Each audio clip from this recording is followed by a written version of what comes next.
Hi. There is so much new age stuff about gratitude that it could well turn you off.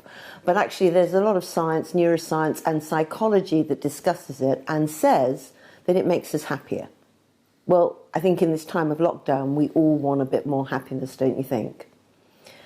So what is gratitude? I mean, another way to say it is to be thankful or to be appreciative for what we have. So the question is, what are we grateful for?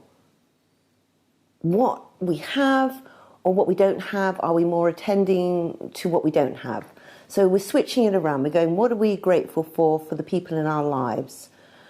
And the question we need to ask ourselves, and I ask myself, is do I take people for granted? Do I take things for granted? We have an inner critic that rants on and moans on, me included, and how do we switch that round? It's very easy to be critical of others and critical of the circumstances, so how do we make a new habit in being grateful? Gratitude is the opposite of being critical. So this is what lockdown has felt like for me. Suddenly, the line came down, the train passed, and now there's a wobble around lockdown. We're not quite sure quite what's going on. But one of the things I noticed was I stopped having a vision of the future. So lockdown has kept me really in the present. It's stopped me looking ahead and seeing what's happening next. You know what? We are going to have a future. And gratitude really helps us to remember that there's the next thing. So right now I'm grateful that there's this amazing track that shows me that we can move forward. So having hope and gratitude is all very well on a good day, but if I'm feeling particularly negative, one of the things I do is I write down what I'm feeling negative about and write down the criticisms, because gratitude and criticisms are two sides of a coin. And one of the things that I noticed this week was a few days ago I didn't get any sleep and I was moaning on in my brain, oh, I've only had 3 hours sleep and I have a day's work to move ahead with. How am I going to manage? And what I managed to do in the writing down was how grateful I am to have had 3 hours sleep.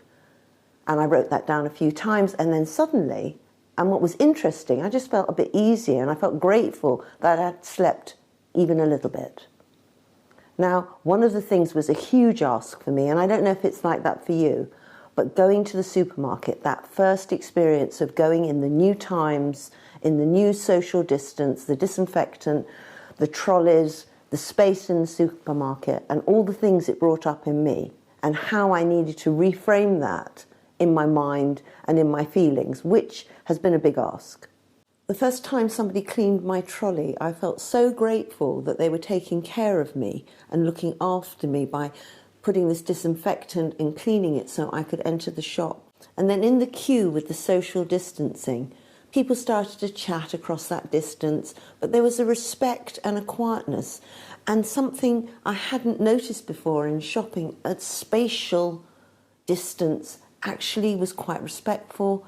And in the shop, this respect continued with the distance between where we can shop and allowing people to go past, a bit like driving a car in a very narrow lane and you sort of pull over in the lay-by and they pass you. And this politeness and respect and consideration and concern for each other actually feels really brilliant. And I think the most amazing bit for me was the day I walked in and the shelves were full of all these amazing vegetables. All this anxiety and concern that there wasn't going to be enough for us is actually not true.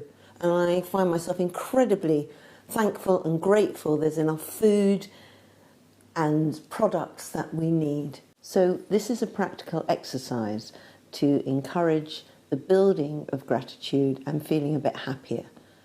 They say it takes 30 days to build a habit.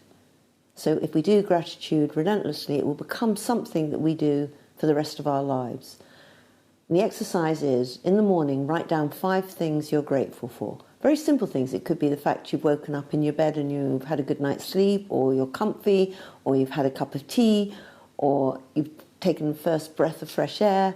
Any of those things that you can just jot down. They don't have to be amazing. They just have to be very simple. And we do the same thing at the end of the day, writing 5 things we're grateful for. And one of the things I love writing is I'm really grateful to go to bed after a long day.